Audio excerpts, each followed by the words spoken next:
అమరావతిని ఆంధ్రప్రదేశ్ శాశ్వత రాజధానిగా పార్లమెంట్ చట్టబద్ధత కల్పించడాన్ని యువ నాయకుడు కేశినేని వెంకట్ చారిత్రాత్మక విజయంగా అభివర్ణించారు.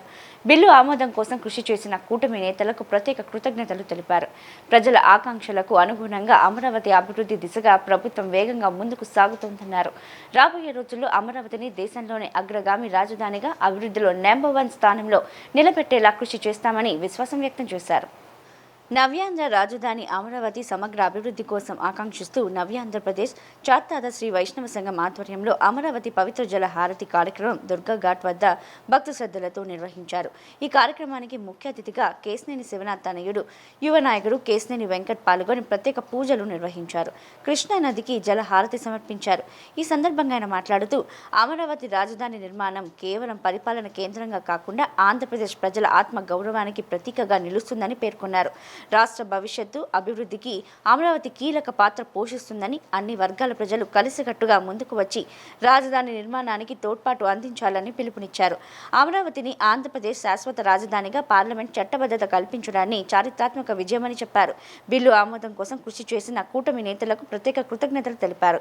అనంతరం నవ్యాంధ్రప్రదేశ్ చాత్తాద శ్రీ వైష్ణవ సంఘం అధ్యక్షుడు అక్షయపాత్ర శ్రీనివాసరావు మాట్లాడుతూ రాష్ట్రంలో కూటమి ప్రభుత్వం అధికారంలోకి వచ్చిన తర్వాత అభివృద్ధి పదంలో వేగంగా ముందుకు దూసుకుపోతుందని పేర్కొన్నారు. రాష్ట్ర రాజధాని అమరావతిని శాశ్వత రాజధానిగా ప్రకటిస్తూ పార్లమెంట్లో బిల్లును ఆమోదించడం చారిత్రాత్మకమైన విజయమన్నారు. అమరావతి త్వరితగతిన అభివృద్ధి చెందాలని ఆకాంక్షించారు.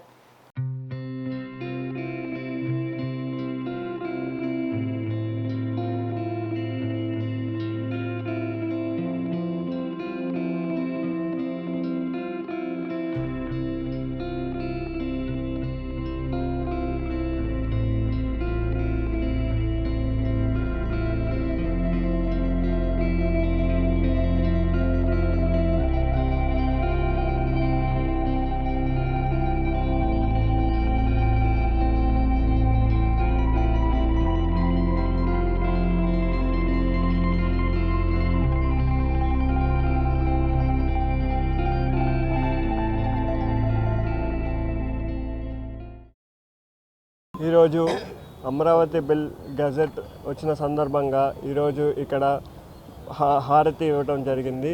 ఈ అమరావతి బిల్లు ఈ ఎన్డీఏ కూటమిలో వస్తాం మా అందరికీ చాలా ఆనందకరం. ఇంకా ఇవాళ ఒక చాలా హిస్టరీలో గుర్తుండిపోయే రోజు. ఈ అమరావతి బిల్ తీసుకొచ్చిన ఎన్డీఏ గవర్నమెంట్కి, నారా చంద్రబాబు నాయుడు గారికి, లోకేష్ అన్నకి, పవన్ కళ్యాణ్ గారికి, కూటమి ఎంపీలకి, ఇంకా అదేవిధంగా ఈ బిల్ని సపోర్ట్ చేసిన పార్లమెంట్లో ప్రతి పార్టీకి మా ధన్యవాదాలు. అదేవిధంగా చంద్రబాబు నాయుడు గారు ఇక్కడ ఉన్న అన్ని రాష్ట్రాలని అభివృద్ధి చేసి, అదేవిధంగా విజయవాడని కూడా అదే దృష్టితో గ్రేటర్ చేసి ఈ విధంగా అమరావతిని కూడా ముందుకు తీసుకెళ్లాలని కోరుకుంటున్నాం. ఈరోజు చంద్రబాబు నాయుడు గారు కూటమి ప్రభుత్వం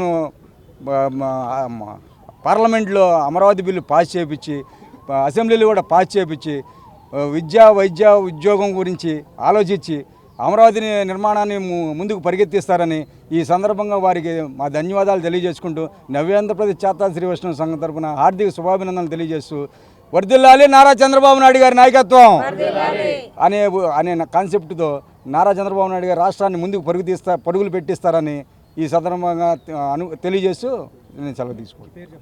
మరి రాష్ట్రంలో ఎన్డీఏ ప్రభుత్వం వచ్చిన తర్వాత అమరావతి మీద దృష్టి పెట్టడం, అలాగే మరి గత ప్రభుత్వంలో మూలన పడేసినటువంటి అమరావతిని ఇవాళ ఒక ప్రపంచ ప్రఖ్యాతిగాంచిన రాజధానిగా తీర్చిదిద్దే ఉద్దేశంలో ఒక మొదటి స్టెప్ కింద మరి పార్లమెంట్లో బిల్ పాస్ చేయటం, మరి ఇది తప్పకుండా ఇది ఎన్డీఏ కూటమి మరి గౌరవ ముఖ్యమంత్రి నారా చంద్రబాబు నాయుడు గారి ఘన విజయం అని చెప్పచ్చు. మరి ఇది తొలిమెట్టుగా భావించి రాబోయే 2-3 సంవత్సరాల్లో ఒక ప్రపంచ ప్రఖ్యాతిగాంచిన రాజధాని ఇక్కడ ఈ ప్రాంతంలో వస్తుందంటే నిజంగా ఎన్డీఏ కూటమి, పర్టికులర్గా నారా చంద్రబాబు గారి నాయకత్వంలో అది జరుగుతుంది. తప్పకుండా ఆంధ్ర రాష్ట్రంతో పాటు చుట్టుపక్కల రాష్ట్రాలు కూడా ఈ అమరావతిని బేస్ చేసుకుని అభివృద్ధి చెందే అవకాశం ఎక్కువగా ఉంది. కాబట్టి ఈరోజు చాలా మరి చరిత్రలో మరి ఇవాళ చిన్ని గారు, అబ్బాయి గారు చెప్పినట్టుగా చరిత్రలో ఒక ముఖ్యమైన రోజు, మన ఆంధ్ర రాష్ట్ర చరిత్రలో ఒక ముఖ్యమైన రోజు. ఇటువంటి రోజు వస్తుందని మరి ఎన్నో సంవత్సరాలు బట్టి కళ్ళగన్న రోజు ఇవాళ వచ్చింది. జై చంద్రబాబు.